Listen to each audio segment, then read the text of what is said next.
တွေကိုအင်္ဂလိပ်လိုပြောမလဲတူတူလေ့လာကြမယ်ဆေးတိုင်းမှာဘေးထွက်ဆိုးကျိုးတွေရှိတယ် Every medicine has side effects Social media ကိုမှန်ကန်စွာအသုံးပြုပါ Make proper use of the social media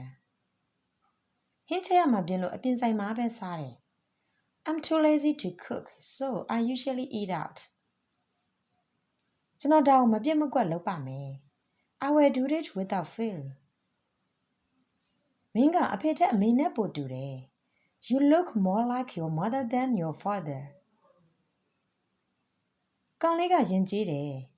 He is a very polite boy ဒီတစ်ချိန်မှာတော့အင်္ဂလိပ်လိုစာတန်းထုတ်ပေးထားတာကိုလိုက်ဖက်ပြီးတော့အပြောလေးကျင့်ပေးပါဆေးတိုင်းမှာဘေးထွက်ဆိုးကျိုးတွေရှိတယ် Social media ကိုမှန်ကန်စွာအသုံးပြုပါဟင်းချက်ရမှာပြင်လို့